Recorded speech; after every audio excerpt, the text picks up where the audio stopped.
My sister and I both grew up very close to each other.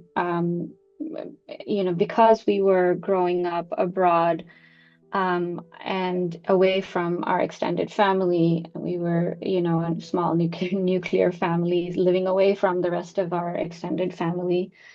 My sister and I were very, very close because we truly understood each other and the whole experience of growing up as immigrant kids. I lost my sister to suicide when she was 30 years old. And that was after many years of her struggling with bipolar type 2 depression. And it was a devastating loss for our family, for me, because, she and I were so close, but also just because that type of loss is heartbreaking, regardless of the circumstances. It affects everyone in more ways than one. She was diagnosed at the age of, I think, 22 or 23. So, and then she passed away at the age of 30. So we had known for a while before she passed.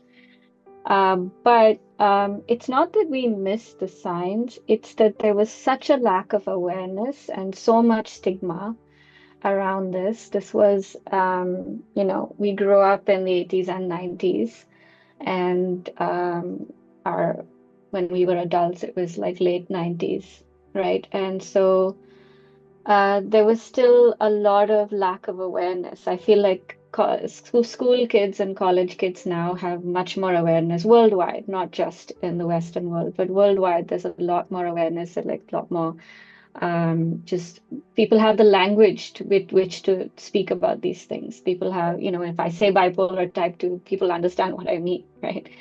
Back then, it was not that way, not a lot of awareness or education. But even if we were told what the diagnosis was, there was a lot of stigma and a lot of just shame, Yeah. just being thinking of it as our problem to solve, not wanting to ask for help, um, feeling like we couldn't justify the expense of getting help, Mm. feeling like we were letting our parents down. The way it manifested initially was she kept saying that she felt like a failure, or like there would be a lot of negative thinking that kept getting repeated. Like I feel like a failure, I feel guilty, I messed up, I don't, I feel tired, I don't feel like, it would all be like sort of these I feel statements that were negative, but they kept getting repeated again and again and again, that this is the only thoughts she would have. It got to a point where her college called me Oh. and said that she's not going to any classes.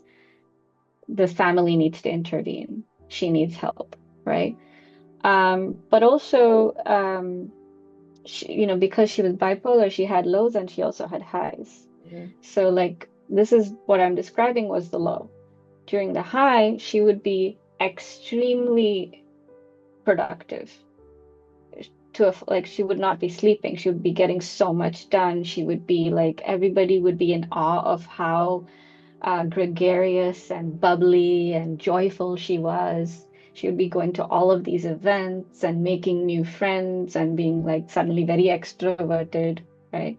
Yeah. So there was these two extremes of where she was either very withdrawn and didn't want to do anything, didn't want to leave the house, continuously blaming herself for a lot of stuff.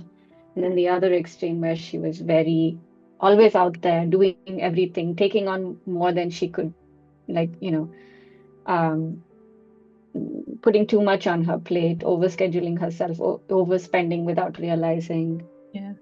and all of that. So there was a lot of, she would go through ups and downs, and but neither was healthy, Yeah. neither was balanced. One of the things that she was very worried about was that she felt she was a burden Mm. to us because she was going through all of this stuff, and particularly to me because I was the one who understood it and accepted it and was trying to help her. And she felt like she was a burden, and she wanted to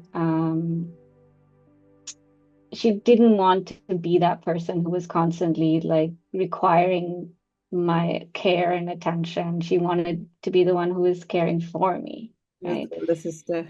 Because she was the oldest. Um, and also, I think she did have many suicidal thoughts before she actually attempted, and Yeah. she attempted once before.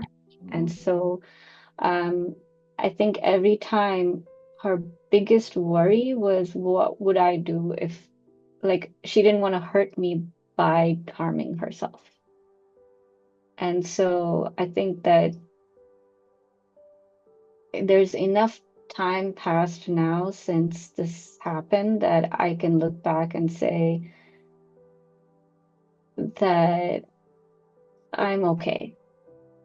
You know, I'm not, obviously I would want her back in my life, but I would want her to know that I would want her to be free of any guilt or shame or anything.